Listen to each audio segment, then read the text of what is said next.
desses 4 que o Bahia vai fazer até o final da competição. Vitória com time alternativo, Vitória já conseguiu seu objetivo na temporada, e vai com jogadores aí que ainda nem sequer atuou nesse ano na equipe do Vitória. 18h06. Boa noite, meu amigo Ronaldo Alves. Boa noite a todos, boa noite, é um prazer estar aqui com você no programa Esporte.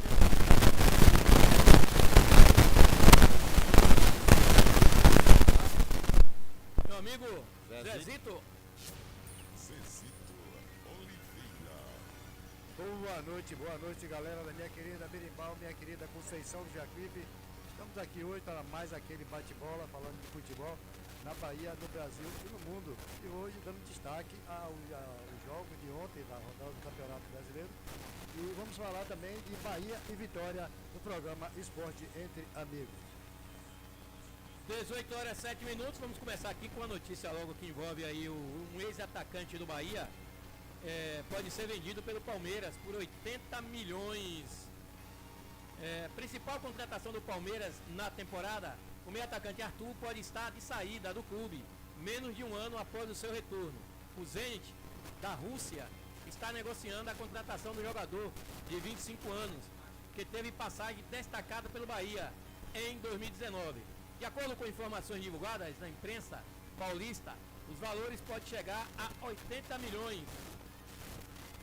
Arthur teve grande destaque nos primeiros jogos pelo Palmeiras esse ano, porém acabou caindo de rendimento após ser mudado de posição pelo técnico Abel Ferreira e perdeu espaço no time titular. Nessa reta final de Série A, ele vem sendo pouco utilizado. O contrato do jogador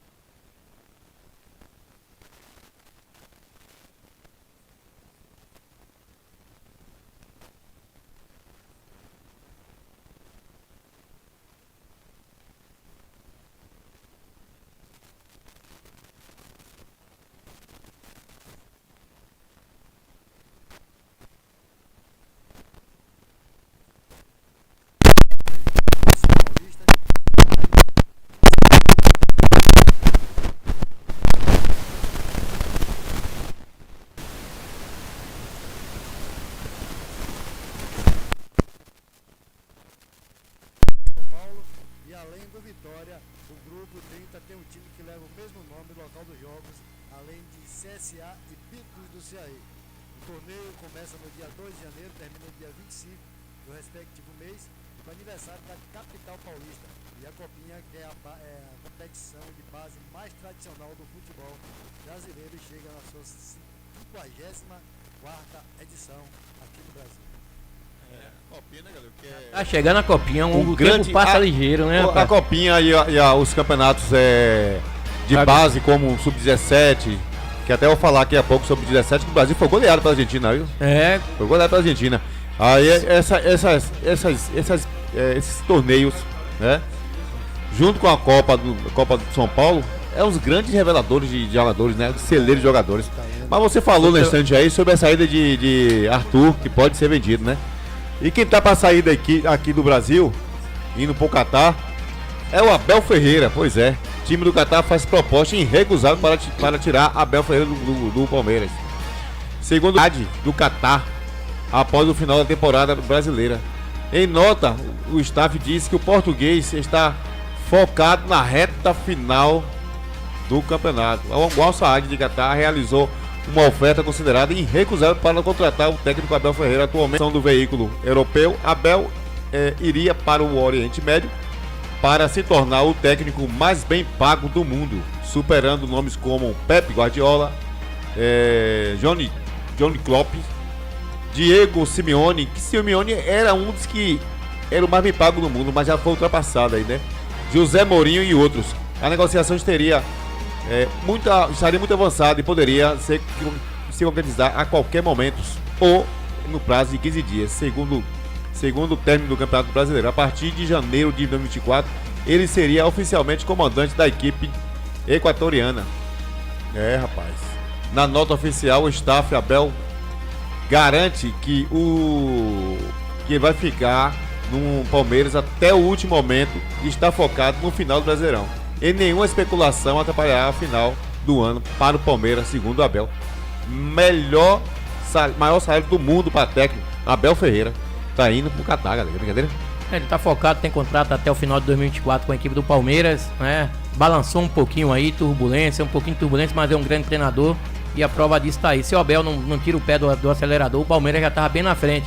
Ele viu lá que o Botafogo tava com uma determinada situação de pontos na frente de todos e aí acalmou o ânimo.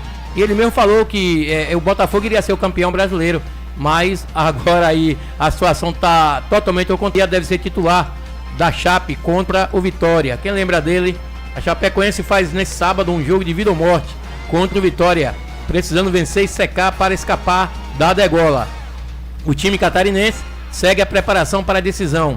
Para o jogo, o técnico Claudinei Oliveira terá 3 desfalques e um retorno. O lateral direito, Ronei, suspenso pelo 3º cartão amarelo, está fora. Mesmo caso do atacante Marco Antônio. Enquanto o lateral esquerdo, Cristiano, foi expulso contra o Ituano. A novidade na lateral direita será Douglas Borel, que assume a vaga de Ronei. O jogador de 21 anos pertence ao Bahia e está emprestado à Chape. Esse ano ele disputou apenas 11 jogos pelo time catarinense na Série B e deu uma assistência. Por outro lado, a Chapecoense conta com o retorno do lateral esquerdo Mancha. O jogador foi afastado por protocolo médico após uma pancada na cabeça no jogo contra o Botafogo de São Paulo, mas está recuperado e vai para o jogo contra o Leão da Barra. Nem lá na Chapecoense o Douglas Borel é titular, né, Ronaldo? Rapaz, né? Eu não sei o que tá acontecendo com a base do futebol baiano, não. Tá complicado, né? Você que tá aí sintonizado, ouvindo o programa Esporte Entre Amigos, pode mandar sua mensagem aí. Se for áudio da seleção brasileira que tomou 3 da Argentina no Sub-17, entendeu? Do jogo do Bahia hoje, do jogo do Vitória. Mande seu áudio, o número é esse aí, ó.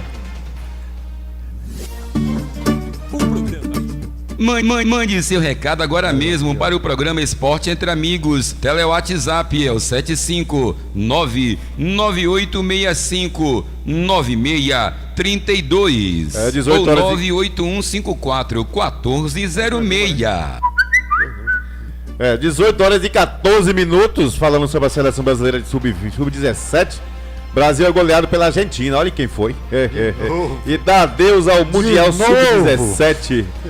Os manos tá todo enrolando esses brasileiros, viu? Bateu no pai e agora bateu nos filhos. Só falta bater na mãe, que é a feminina. Tá uma festa só. Você tá ouvindo, meu amigo Carlos Rosa? A seleção brasileira, presta atenção, viu, gente? Perdeu aí de novo pra Argentina, tomou 3. A atual gestão da Confederação Brasileira de Futebol, CBF, ganhou mais uma decepção para a sua coleção. Desta vez a seleção foi humilhada na 7, sendo goleado pela Argentina por 3-0. Rapaz. Cláudio Echoles brilhou, marcou todos os 3 gols da partida dessa sexta-feira. Lá em Jakarta, na Indonésia. Rapaz, o Brasil perdeu de novo. Perdeu de novo aí, o Carlos Rosa. E agora só falta perder a seleção feminina. Que o resto, pelo amor de Deus. Rapaz. Vamos lá, são 18 horas e 16 minutos, Jailson Santos ou Zezito Oliveira. O Campeonato Brasileiro voltou depois de mais uma data FIFA e junto com ele várias polêmicas de arbitragem. Como sempre, mesmo com apenas 2 jogos nesta quarta-feira, no empate de 2-2 entre Cruzeiro e Vasco, o jogo crucial para o rebaixamento, Leandro Voada não viu em campo e precisou da ajuda do VAR para marcar um pênalti por um braço de Rossi na bola dentro da área. É a arbitragem brasileira, mais uma vez, falhando no jogo do Campeonato Galego. Isso aí tá acontecendo constantemente, vai chegar até